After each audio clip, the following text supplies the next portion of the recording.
আল্লাহ নবী যখন 1000 বছর আগে দুনিয়া জমিনে বাড়ির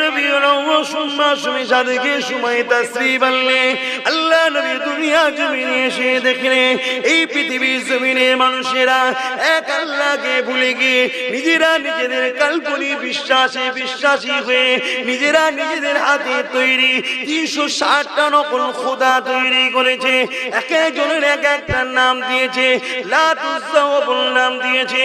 এ নওজওয়ানেরা, আল্লাহ নবী দেখতে লাগলে এই দুনিয়ার মানুষেরা নিজেদের মাগুলোকে হত্যা করতে লেগেছে, নিজেদের মেয়েগুলোকে জন্তু পুঁতে দিতে লেগেছে। নারী মানে ভোগের জিনিস করে দিয়েছে, নারীদের কোনো সম্মান মর্যাদা ছিল না।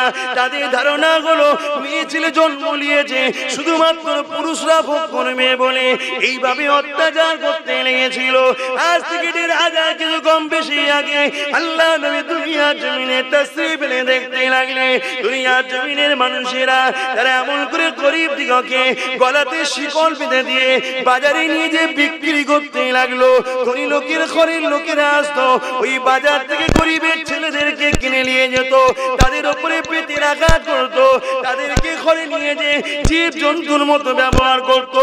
গরিবের ঘরের মেয়েগুলোকে বাজার থেকে কিনে নিয়ে যে তাদের শারীরিক নির্যাতন তৈরি করতো। তাদের গর্ভ থেকে সন্তান হতো, সন্তান যদি পুরুষ হতো ওই সন্তানটাকে নিয়ে ওই মহিলাটাকে হত্যা করে দিত। আর সন্তান যদি কন্যা হতো ওই মহিলাকে হত্যা করে দিত, ওই বাচ্চাটাকে হত্যা করে দিত।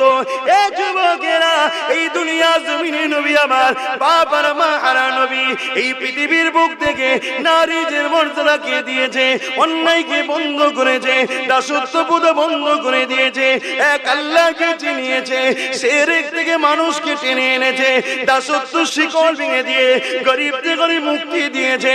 আল্লাহ নবী জানিয়ে দিলে তোমার ঘরে যে কাজ করবে, তোমার যে লেবারি করবে, তার খায়ের খাম শুকোবার আগে তার পারিশ্রমিকটা দিয়ে দাও। আল্লাহ নবী জানিয়ে দিয়েছে নারীগুলোকে জন্তু পুঁতে দিও না। নারী হলো দয়া, নারী হলো সম্মান। যে সময় নারীর কোনো মর্যাদা ছিল না, আল্লাহ নবীর কাছে একজন এসে জিজ্ঞাসা করলো, ইয়া রাসূলুল্লাহ, হাবিবাল্লাহ, নারীর মর্যাদা কত, আমার উপরে কার হক বেশি? আল্লাহ নবী বললেন তোমার মায়ের, তারপরে কার তোমার মায়ের, তারপরে কার তোমার মায়ের, তারপরে কার তোমার বাপের।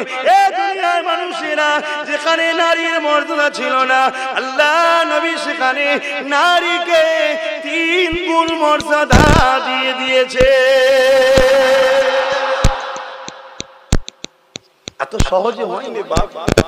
সেই নবীর উম্মত দাবি করব, আবার সেই অন্যায়গুলো শুরু করবো আমরা? কিচ্ছু করার নেই বাপ।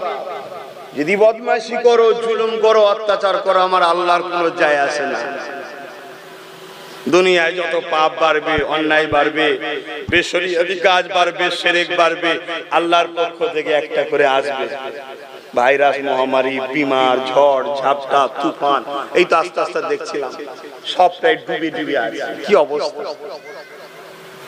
আল্লাহ হিফাজত করেন, সবার রুজিতে দুবেলা পেট ভরে খাবার ব্যবস্থা করে দেন, বলুন আমিন। দুজন সমাজে পাপ করে আর ভুগতে সবাই কি হয়? যদি বলেন কেন? ওই দুজন যে পাপ করে তাকে আমরা রুখি না। এবার রুকার বিষয় ইসলাম 3 ধরনের রাস্তা দেখিয়েছে। ক্ষমতা আছে হাত দিয়ে, ক্ষমতা নাই মুখ দিয়ে, তাও নাই কমসে কম অন্তর থেকে ঘৃণা করো। ঘৃণাও থাকা দরকার তো। কিন্তু আমরা দেখা যাচ্ছে কি, যে পাপ করছে তাকেই কাঁধে করলে ঘুরছে। তাহলে আল্লাহ ছেড়ে দেবে? আজকে এই জমিনে মসজিদ বেউজ্জতি হচ্ছে, মাদ্রাসা বেউজ্জতি হচ্ছে, কোরআন বেউজ্জতি হচ্ছে, ইসলাম বেউজ্জতি হচ্ছে, রাসূল বেউজ্জতি হচ্ছে। একদল সন্ত্রাসরা কন্টিনিউ লেগে আছে। আবার ঘুরিয়ে ফিরিয়ে আমরা দেখা যাচ্ছে সেই সকল সন্ত্রাসদের পিছনে আবার হই হই করে বেড়াচ্ছে। আল্লাহ ছেড়ে দেবে? আমাদেরকে ভাবতে হবে না কি করে আমার মসজিদের ইজ্জত আবরু বাঁচবে, কোরআনের ইজ্জত আবরু বাঁচবে, রাসূলের ইজ্জত আবরু বাঁচবে। জানি আমার নবীকে কেউ গালি দিলে আমার রাসূলের কি যায় আসে না, কোরআনকে কেউ অপমান করলে কোরআনের কি যায় আসে না। কেন লাউহে মাহফুজে যে রক্ষিত আছে ওই কোরআনটার এটা ছাপা, ওটাই কিয়ামতের দিন সাজানো হবে। ওই কোরআনের দুনিয়ার এই কোরআনকে যে প্রেম করবে একই কথা, সে কিয়ামতের দিন তার শাফাআত করে জান্নাতে নিয়ে যাবে। জোরে বলুন সুবহানাল্লাহ। কিন্তু একদল দুপায়ে পশুরা দিনকে দিন অপমান অপদস্থ করে যাচ্ছে, কিন্তু কোরআন কোনদিন কাউকে আঘাত করতে অপমান করতে কিন্তু শিক্ষা আমাদেরকে দেয়নি। ঠিক না ঠিক? বড় আফসোস। আসুন আমরা নিজেরাও তো কোরআনকে অপমান করছি, আমরাও তো কোরআনকে অপমান করছি। যে ঘরে কোরআন আছে আমরা সেই ঘরে গান বাজনা থেকে শুরু করে বেশরিয়াতি থেকে শুরু করে সবটাই তো করছি আজকাল। বলছি বন্ধ করো। এরপরও যদি মনে হয় আব্বাস সিদ্দিকী তোমার কথা নেই চলেগা তো কচু পোড়া হোক আব্বাস সিদ্দিকী, কিচ্ছু হবে না, আমার বয়ে গেছে। তোমার যদি দাওয়াত না করো আমার অসুবিধা আছে? 10 মাস তো লকডাউনেই কেটে গেল, খাওয়া হয়েছে না হয় না আব্বাস সিদ্দিকী? শুকিয়েছিলাম না ইট চেঁচড়েছিলাম? আল্লাহ ভালোই খাওয়াচ্ছিল, অসুবিধা আরো ভালো খাওয়া ছিল।